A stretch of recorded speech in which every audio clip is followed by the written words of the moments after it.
Con este criterio, solo los redimidos pueden redimirse, solo los que tienen la conciencia despierta pueden dar órdenes a la mente, es decir, solo los que tienen la conciencia despierta pueden despertar. Estos sofísticos instructores no resisten un análisis, ni allá arriba, ni aquí, ni en medio, ni allá abajo. Por nuestra parte, simples mortales que no hemos llegado a tales alturas interpretativas, debemos tener fe en que, siguiendo la enseñanza sencilla que entregaron los maestros Samael y Litelantes, sin ampliarla, corregirla o evolucionarla, tarde o temprano alcanzaremos las grandes metas que ellos mismos lograron, pues precisamente eso es lo que quieren de nosotros y para eso exclusivamente vinieron a este mundo. En relación al cine, según se desprende de las literales palabras de la maestra, solo quienes hayan encarnado su real ser tienen la prohibición formal de asistir a las salas cinematográficas. Sin embargo, algunos instructores fanáticos casi exorcizan a quienes van al cine o ven televisión. Quieren ser más papistas que el Papa, porque han de saber que el maestro Samael les gustaba ver los programas televisivos, Combate y Los Intocables. Muchos instructores se quemaron porque a la maestra le gustaba ver sus telenovelas, al grado de decir que no la consideraban maestra porque veía televisión. ¿Qué saben esos pobres ignorantes de la vida de los maestros?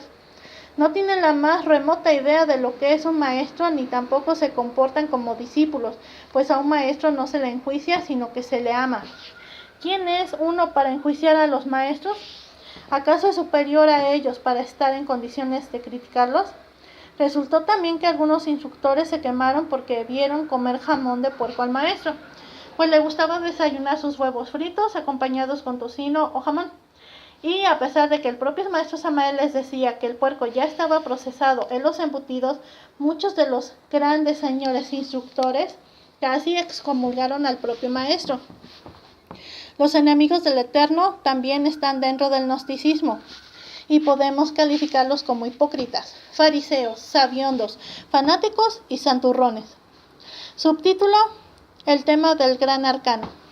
En virtud de que se incurría en excesos y los instructores daban conferencias sobre el gran arcano, la maestra dijo lo siguiente al inaugurar el monasterio de Guadalajara.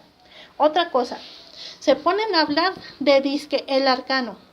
¿Cómo se ponen a hablar de algo tan sagrado? Cuando el maestro hablaba de este sentido, iban y le preguntaban: maestro, ¿qué dice usted del matrimonio perfecto?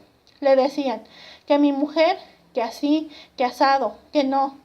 El maestro contestaba: consulte el libro del matrimonio perfecto, vaya y léalo. Yo no le voy a dar explicaciones. ¿Qué haría el maestro dando explicaciones de cómo van a vivir o cómo van a dormir? Hoy en día se casa un gnóstico y va a decir: ¿qué voy a hacer yo? Ya me casé con fulana, ¿qué voy a hacer? En la iglesia, cuando se andan casando, no les va a decir el cura, sino: fabriquen niños para el reino de los cielos. Aquí no se les dice eso. Tengan valor de guardar su líquido seminal para fuerza de ustedes y que no se hagan viejos ni viejas.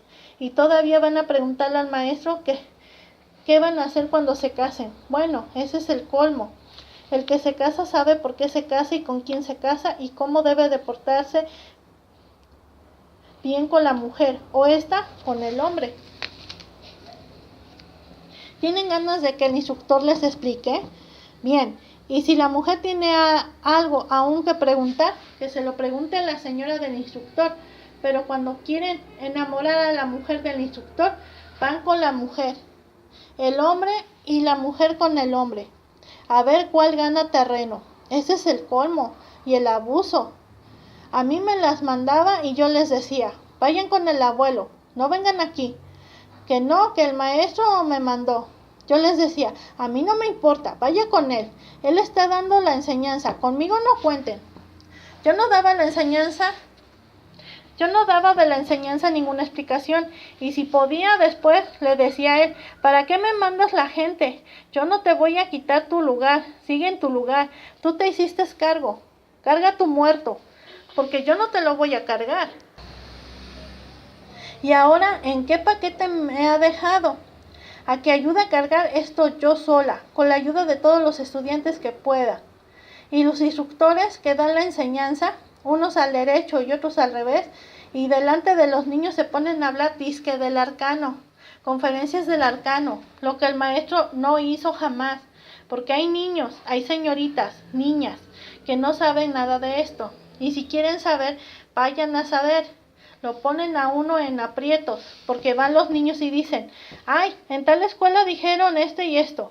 ¿Qué quiere decir, mamá? Papá, dijeron esto y esto. ¿Qué quiere decir? ¿En qué compromiso meten a ustedes a un poco de niños? Reciben el conocimiento, pero esas cosas son muy sagradas. Por eso se dice que una pareja tiene su alcoba, para que ahí en su alcoba platiquen y hagan sus cosas, y que nadie se entere, ni en los salones, ni la gente que va a visitarlos. Subtítulo: Orden de lectura. En una entrevista que se hizo el 10 de agosto del 82, destinada a los estudiantes de El Salvador, la maestra dijo lo siguiente. Él, entre corchetes el maestro, recomendaba mucho a los alumnos que comienzan a leer, que estudien mucho La Gran Rebelión, porque muchos misioneros no dan la oportunidad a los alumnos que lean los libros del maestro. ¿Por qué? Por egoísmo, para vender folletos que ellos sacan folletos y dicen que no, dicen que con estos tienen que seguir, que para leer los libros del maestro todavía no están preparados.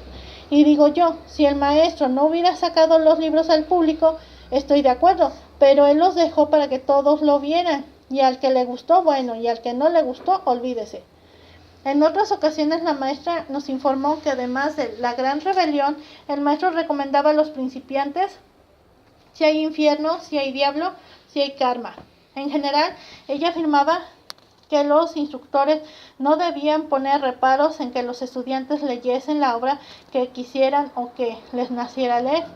Evidentemente, el libro de segunda cámara está restringido a los estudiantes de dicho grado. Subtítulo: Santurrones. En ocasión de su visita a Portugal fue muy clara al decir lo siguiente: yo, gente, tengo mucha, y verdaderamente son sinceros, y me gusta que me digan, yo a usted no la paso, pero que me lo digan de frente, no que me lo digan detrás. Porque el que dice por detrás las cosas, ese es mi enemigo. No lo tomo en cuenta ni para el bien ni para el mal. Enemigo, pero en silencio, porque uno debe de tener el valor de decirle la verdad a las personas frente a frente, no por detrás. Eso es cobardía. Y eso lo hacía Samael. Y eso mismo lo hago yo, hablar de frente. Y por eso nadie me quiere. Unos me quieren y otros no. Pero para la falta que me hacen, porque nadie me paga renta, ni me paga mis cigarros, ni me paga el teléfono, ni la luz. ¿Para qué me hacen falta? Nadie me va a salvar mi alma.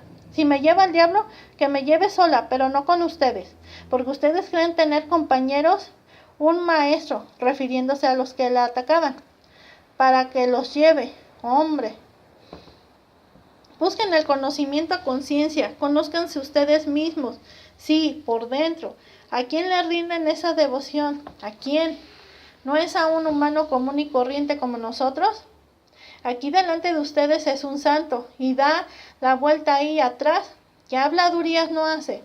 En eso no se fijan ustedes.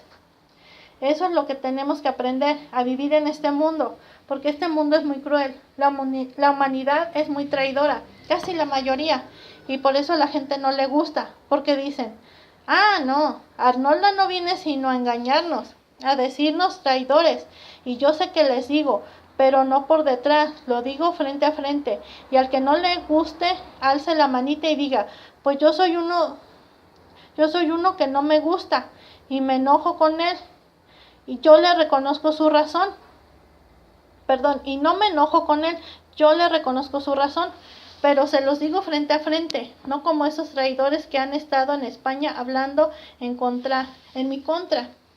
Al efecto, en su obra Los Misterios Mayores dice así el maestro Samael: la doctrina esotérica es muy exigente.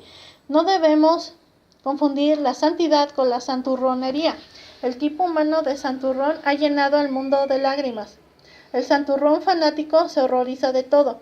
El santurrón tenebroso, cuando vio la escultura mexicana del dios murciélago, dijo que eso era magia negra. Para el santurrón, hasta las cosas más divinas son magia negra. A la maestra Litelantes la criticaban las hermanas espiritualistas, porque ella no comulgaba con sus santurronerías.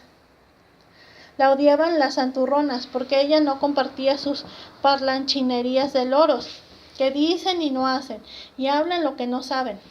En síntesis, los instructores no deben pedir ni exigir diezmos ni cuotas, sino que deben tener algún modo honesto de vivir. Asimismo, deben entregar la enseñanza con amor, sin creerse superiores a los estudiantes, pues así la entregaron los maestros, sin alterarla, y no esperar agradecimiento ni recompensa alguna. Evitar las críticas y no ser ambiciosos. Tener gran respeto a los maestros, los estudiantes y los lumiciales. Es un deber guardar las leyes divinas y humanas, conservar los matrimonios y no intervenir entre los cónyuges ni en la vida privada de los estudiantes. Ser discretos y guardar los secretos de la orden, evitando dar conferencias del gran arcano. Promover la lectura sistemática del quinto evangelio y escuchar las palabras que los maestros dejaron grabadas y filmadas, pero no como un relleno cuando no se preparó la conferencia, sino como un aspecto sustancial del plan de estudios, pues tales palabras impactan directamente a la conciencia, muchísimo mejor que todas nuestras conferencias. Se deben evitar la hipocresía y el fariseísmo, el fanatismo y la santurronería, que solo generan traiciones, como dijera el maestro, así como la indiferencia para con los dolores que sufre esta pobre humanidad. Hay que ser absolutamente respetuosos con las demás religiones y escuelas esotéricas, pues todas las religiones son perlas engarzadas en el hilo de oro de la divinidad, como dijera el maestro, y no pelear por las cosas de la enseñanza ni por poderes. Es menester estudiar, meditar y orar, y en general practicar las enseñanzas de la revolución de la conciencia con fe y devoción, con todo el corazón, procurando, sobre todas las cosas, tener contento a nuestro Padre, que está en secreto. Subtítulo: Necesitamos misioneros. Se necesitan hombres pacientes, capaces de soportar las más arduas disciplinas, amigos de la cultura, verdaderos aspirantes a la ciencia pura. Queremos que nuestros misioneros tengan sentimientos de artistas, que amen la ciencia, la filosofía y la mística, que vibren deliciosamente con las columnas corintias de Grecia, la amante de la belleza, que sientan en su corazón la mística de un Francisco de Asís y que realmente anhelen la sabiduría de Egipto. Queremos misioneros en los cuales resplandezca realmente la belleza del espíritu y la fuerza del amor. Misioneros que así como sean científicos, también sean poetas, que puedan investigar el átomo y detenerse a meditar en el arroyo cantarino que se desliza en su lecho de rocas. Misioneros que sean capaces de meditar al pie de las ruinas de Atenas o de la antigua Roma. Misioneros que sepan admirar el cincel de un Praxíteles. Misioneros que sepan amar verdaderamente a la humanidad entera. Misioneros que vibren con la lira de Orfeo y que canten con Homero a la tierra de los helenos. Esa es la clase de misioneros que anhelamos. Misioneros que puedan admirar el titilar de las estrellas. Misioneros que estén enamorados de las noches puras. Misioneros que tengan una novia adorable y que esa novia se llame Urania. Esa es la clase de misioneros que deseamos. Misioneros que puedan vestirse con la túnica de la santidad. Misioneros que quieran poner la alfombra a los pies del gurú para recibir sus sagrados preceptos. Misioneros que anhelen la cristificación de fondo y que sientan la belleza del amor, cual la sentía el hermano Francisco en su corazón. Misioneros así son los que necesitamos. Fuera de nosotros la ira, la codicia, la lujuria, la envidia, el orgullo, la pereza y la gula. Fuera de nosotros la espina que hiere las carnes. Fuera de nosotros la cizaña y la murmuración y la calumnia. Fuera de nosotros el veneno asqueante de la envidia. Fuera de nosotros el monstruo de la lujuria. Queremos misioneros que, con el paso lento y suave de los grandes eremitas, vayan de puerta en puerta predicando la palabra. Esa es la clase de misioneros que queremos. En modo alguno deseamos nosotros hacer de la gnosis un negocio. Fuera las finanzas del gnosticismo universal. Solo queremos una cosa, amar profundamente a la humanidad. Samael Aun Weor, Congreso de Guadalajara, 1976. Capítulo 11. Ishtar Hopkett. Cierta noche de luna llena tuve un sueño muy raro, donde un señor me decía: el nombre de la venerable maestra Litelantes en la antigüedad era Ishtar Hopkett. A la mañana siguiente, prestamente le pregunté a la jefita si era verdad tal afirmación, pues nunca me gustó quedarme con dudas, y tenía la bendición de estar al lado de la jefita, quien nunca me mentía, por supuesto, ratificándome enfáticamente lo dicho por aquel señor en la noche anterior. Sin embargo, no quiso abundar sobre el tema. Ishtar es el nombre de la diosa del amor entre los asirios, así que me di a la tarea de buscar, por esa línea de investigación, el significado de Hopkett, sin obtener resultados después de 2 días de consultar con tesón prolijo la bibliografía necesaria. Cansado de buscar entre las deidades mesopotámicas sin resultados, opté por consultar entre las egipcias. Sin embargo, la raíz Ho no aparece en el Egyptian Hieroglyph Dictionary de Sir E.A. Wallis Budgen, el más completo sobre la materia, por lo que recordé que Horus en egipcio se escribe Eru, así que busqué en Hepket. Y cuán grande fue mi sorpresa al encontrarlo con la siguiente definición: uno de los 42 asesores de Osiris. Entre paréntesis, Dover Publications, New York, tomo 1, página 479. Hay que aclarar que los asesores de Osiris, según los egiptólogos, son los que nosotros conocemos como los 42 jueces de Anubis, porque, en efecto, nuestro señor Anubis es el propio Osiris en el tribunal. Después, con gran alegría, le comenté a la jefita los resultados de mi investigación, no sin mostrarme intrigado por qué un nombre era asirio y el otro egipcio. Así que le pregunté a qué se debía tal dualidad, a lo que contestó: no se complique la existencia, mejor dé gracias porque algo le mostraron arriba. Quizás lo que a ella le parecía algo, para mí era demasiado. En fin, consideré que tanto en Asiria como en Egipto se adoraba a Nuestra Señora Litelantes.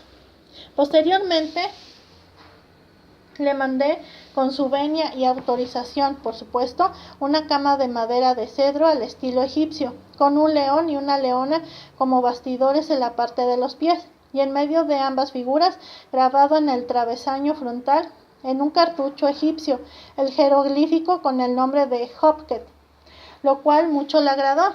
Usó dicha cama hasta que le resultó muy alta, ya cuando empezó a menguar su salud, y finalmente me la obsequió. A la fecha la conservo como una verdadera reliquia. Que es. Subtítulo: Maestra, Maestro. No puedo dejar de reconocer y agradecer a nuestra jefita tuviera tantas gentilezas y me permitiera vivir cosas inefables a su lado. Particularmente me dio ocasión de confirmar las palabras del maestro Samael a propósito de que era un gran juez de la ley. Es más, permitió que pudiera saber que su señor padre, nuestro señor Litelantes, es el primero de la derecha, es decir, que es la cabeza del pilar del rigor en el tribunal, y así lo aseveré en múltiples ocasiones en distintos foros, estando precisamente a su lado, y jamás me contradijo ni me respondió por hablar de este tema, pues, como decía San Agustín, la verdad debe decirse aun cuando sea motivo de escándalo. En realidad, muchos escandalizaban los santurrones y gnosticismo, los hipócritas fariseos de ayer y hoy, de que hablara en tales términos del Padre interno de nuestra maestra Litelantes, pues nunca gustaron de que un tremendo pecador como mi persona supiera o la maestra me dijera tales cosas, pues en su errada idea solo los santurrones como ellos tienen derecho a conocer los misterios del ultra. Hubiesen preferido que hablara pestes de nuestra maestra, como ellos lo hacían y hacen, O bien, como muchos santos inefables, continúan haciéndolo, solo hablan de la maestra como un apoyo para sus particulares intereses. Sin embargo, como solía decir la jefita, al más caído más se le tiende la mano. Reconozco que tal fue mi caso y que los santurrones se escandalizaban de que la maestra hablase por mi conducto cosas que ella no quería decir de sí misma o de su señor padre.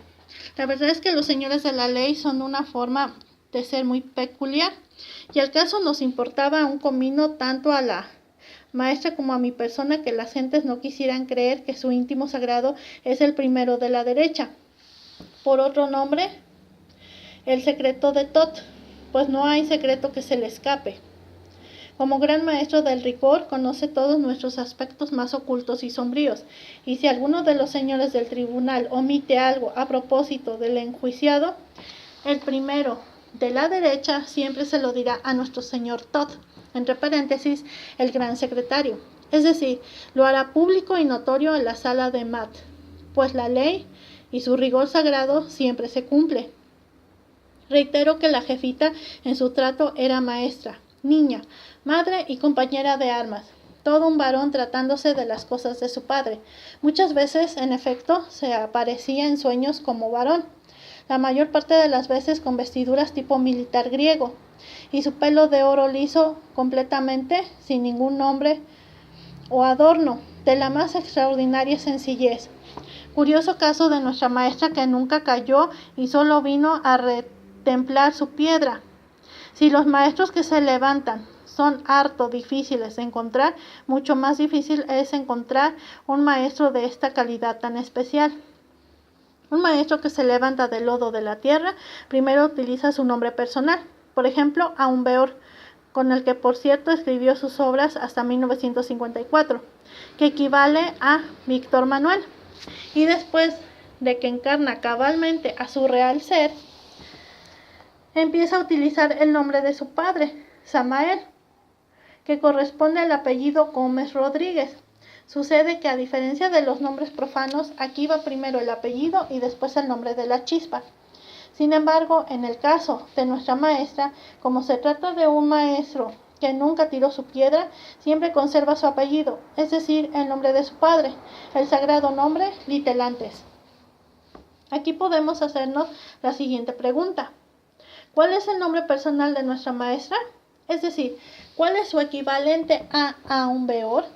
Evidentemente que los grandes sabiendos y santurrones de ayer y hoy no podrán responder cuál es el verdadero nombre completo de nuestra maestra. La venerable maestra Litelantes era hermética y solía decir que ella no regalaba nada, porque el maestro regaló dones y poderes, potestades y maestrías, y los alumnos le pagaron con la moneda negra. Eran muy evidentes sus diferencias con el venerable maestro Samael Aumbeor, pues este tenía una maravillosa grandilocuencia. Ávida cuenta que su misión es entregar el mensaje de Acuario, mientras que la maestra era de gran parquedad en lo personal, pero sobre todo por lo que tocaba a las cosas del ultra.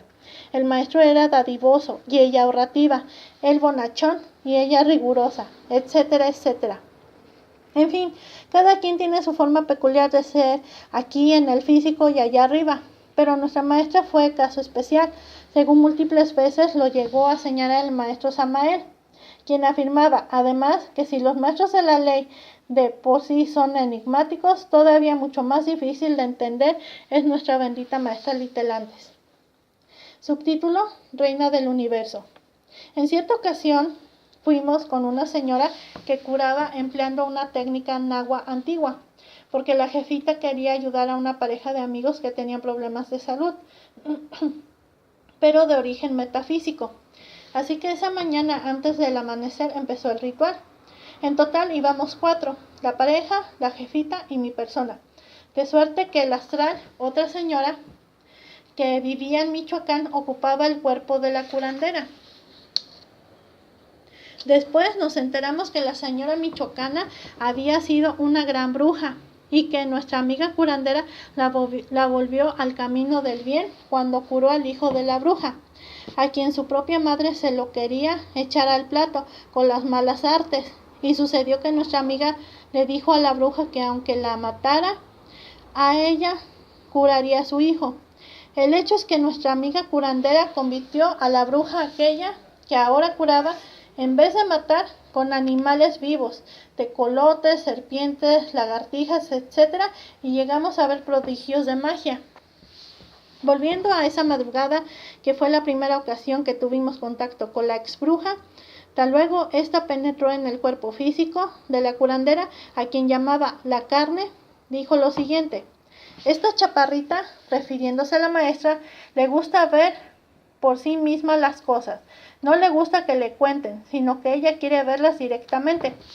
Posteriormente empezó a hacer una oración mientras limpiaba con unos ramos de pirul, falsa pimienta, claveles y rosas a los esposos enfermos, a la vez que les iba dando la receta de las cosas que habrían de traer para la próxima sesión. Después pasó a limpiarse la jefita, y sucedió que tan luego le puso en su cuello el ramo de pirul con las flores, entre paréntesis, el cuello era el primer lugar donde ponía dicho ramo, la señora le dijo: Dios te hizo reina del universo. Atónitos nos quedamos con aquellas palabras, pero en verdad que tenía razón la exbruja, quien después le dijo a la jefita que ella podía curar si quisiera, pues desde niña tenía esa facultad, y que ignoraba por qué no se había dedicado a ayudar al prójimo con la medicina mágica. Seguimos yendo a las curaciones, y como nunca hablábamos de nuestra enseñanza, sino que guardábamos la mayor reserva, mucho nos sorprendió que a la tercera ocasión que íbamos, la exbruja, metida en la carne de la curandera, nos dijera lo siguiente: ya fui donde estudian ustedes, donde hacen sus reuniones. Qué bonito lo que enseñan ahí. Lástima que nomás van a criticarse unos a otros. No tienen fe, porque si tuvieran fe, le dirían a una piedra: cura, y la piedra curaría. ¡Qué desperdicio! Después de la sesión comentamos con la jefita las anteriores palabras y nos dijo que, en efecto, la señora había investigado los mundos internos y sus palabras decían la verdad, pues la gran mayoría de los gnósticos perdía el tiempo miserablemente, que no teníamos fe, que enredábamos las cosas y que intelectualizábamos la enseñanza en vez de vivirla con sencillez, que las personas, como la michoacana, apreciaban más la enseñanza que muchos de nosotros, que nos creíamos santos sin serlo, y lo único que teníamos era la cabeza llena de orgullo y vanidad, que nos creíamos más que los estudiantes de otras religiones y escuelas esotéricas, y que ya veíamos como una curandera sabía más que nosotros. En fin, con el pretexto de las palabras de la michoacana, la jefita nos dio una buena repasada esa memorable mañana. Pues bien, no solo en este incidente, sino que en muchísimas otras ocasiones, la venerable maestra Litelante se mostró la mayor equidad. Ejercía ampliamente la autocrítica de su persona y del movimiento gnóstico, así como una gran reserva del verbo. En definitiva, nadie podía engañarla. Y quien creía engañarla solamente le dejaba hacer, pues siempre gustó de ver por sí misma las cosas. Recuerdo que después de una extraordinaria experiencia, donde se vieron cosas maravillosas a propósito de la grandeza de nuestra maestra y de su señor padre, me dijo: pues ya ve usted, aquí estoy metida en este carcamón. Entre paréntesis, con ese calificativo se refirió a su cuerpo. Hacía escarnio sistemático de ella misma y se decía fea, negra y chaparra. Sin embargo, no he conocido mujer que tuviera sonrisa más exquisita. Por otra parte, el espíritu que animaba su carita le hacía parecer como la mujer más bella del mundo. Tampoco conocí mujer que tuviera tanta vergüenza orgánica, que cuidara tanto mostrar su cuerpo. Era muy escrupulosa en este sentido. La reina del universo fue siempre como mujer toda una dama, y como madre la más amorosa de las madres. Entre paréntesis, amor es ley, pero amor consciente. Subtítulo: Maestra Zen. Entre otros grados de maestría o dominio de las escuelas y sistemas de regeneración, la jefita era una consumada maestra Zen.